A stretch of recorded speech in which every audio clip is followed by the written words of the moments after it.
Growing up in the Santa Monica Mountains and around Santa Monica Canyon, I have always been influenced by nature. As a child, I probably had more conversations with flowers than I did with people. As an artist, I strive to take the viewer on a botanical journey to a dreamlike setting. The art I create is luminous yet somehow eerie. It springs from an imagination fired by memories, current events, photos, and dreams. The images become referential menageries of natural signage that resonates with folktales and stories of survival.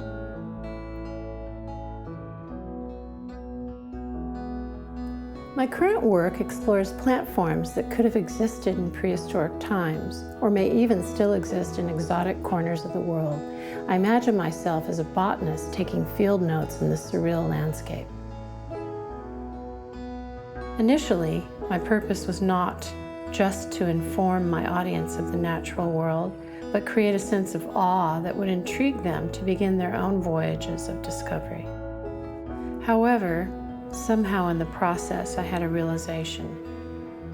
My work morphed from simply being about nature to wanting to inform on the environmental devastation being caused by humans. For instance, in this painting, the plants are portrayed as deceptively beautiful mutations that are in fact devouring the bees. This speaks to the stresses the current environment is placing on certain species.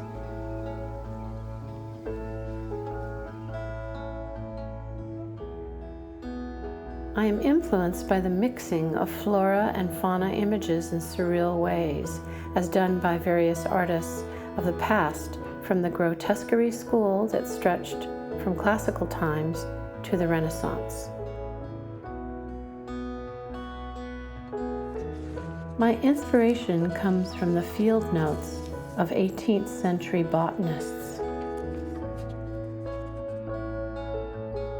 I like to think of my work as notes from the field guide of a deranged botanist driven mad by the tendency of man to destroy nature. My work has shifted from the exploration of nature to exposing its exploitation. I find the concept of prehistoric plants interesting because there is a correlation between what plants and animals have gone extinct due to natural evolution and what can be attributed to humans. In nature, there are many species that enjoy symbiotic relationships, but one of the themes, as shown here with birds versus bees, is the breakdown of those relationships. I would like to think the collectors of my work feel a deep emotional connection, a connection that grows stronger each time they view a scene. I like to engage the viewer on different layers so that in one piece, the personal and political, the universal and individual, and the fantastical and the familiar are all waiting to be discovered.